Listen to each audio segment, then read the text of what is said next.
Right. Yes. Let's talk about this Mexican sheep that we are told that MV what? importation of maize. What is your take on this whole row? Let me make preliminary comments.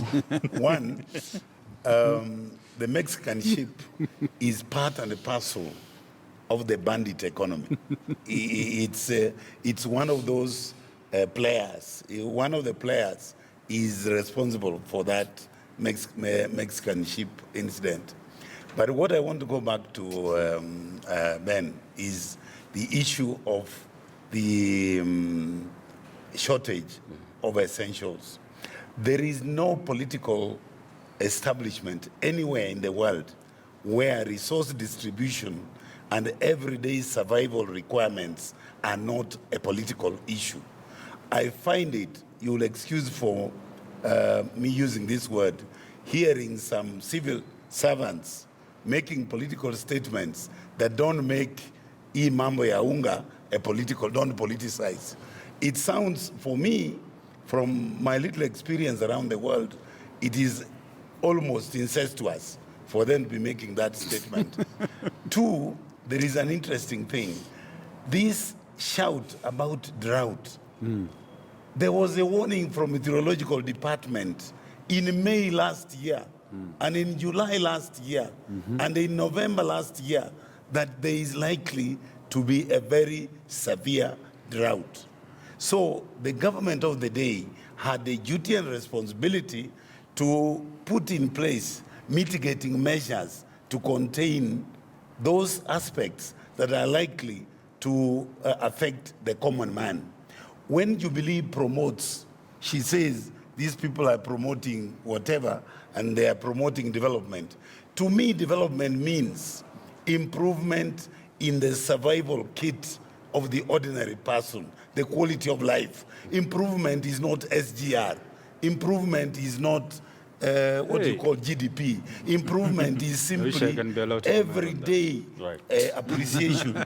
I mean, I am very passionate about this because this is the major injury that our country has suffered from, a double speak. People talk this way, but the ordinary man is left wondering, what were you saying?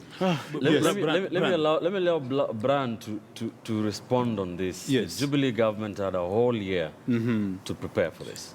Absolutely. I do agree What's with the you. excuse? I do agree with him. But there are other factors. And Ben, you are pretty aware that in economics, we also have some terminology such as hoarding. And hoarding of items or goods is a practice that has been actually run by cartels everywhere, petrol, maize, and sugar. And the sugar and maize being such sensitive items in this country, you are likely to see a situation where some people, in the name of profiteering or profit-making process, coming up together, ganging up together to keep these items at ransom for some time in terms of hoarding.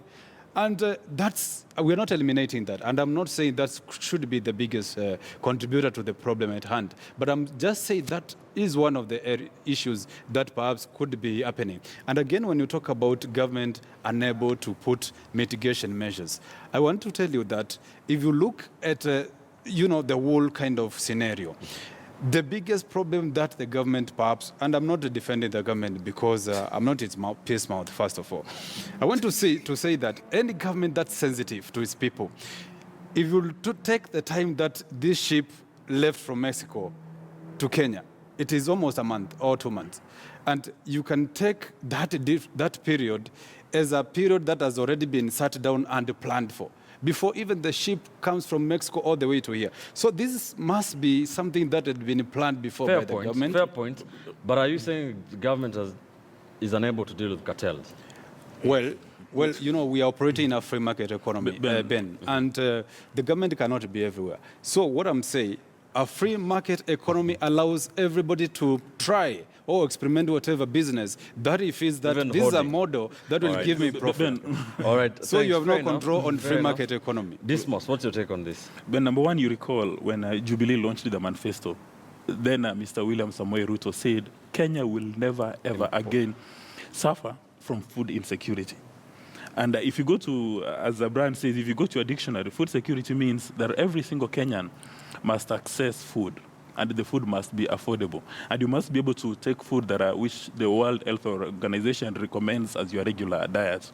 So when you talk about food security in Kenya, it doesn't exist, and that's a big failure on the Jubilee administration. Now, when you get some people trying to say that you cannot blame Jubilee administration for climatic change, for global warming, and stuff like that, there are people who are retained by the Kenyan government to do planning, who are supposed to know how much maize is consumed on a monthly basis, and if there's going to be a deficit, how do you meet that?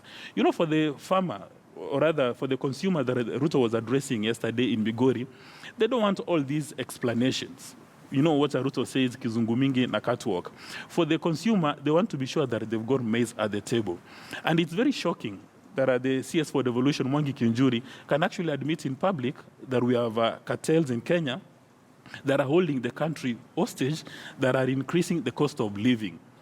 Therefore, admitting that the Jubilee administration is unable to manage these cartels. If a government headed by President Kenyatta cannot manage cartels, then what are they doing in office? How can they allow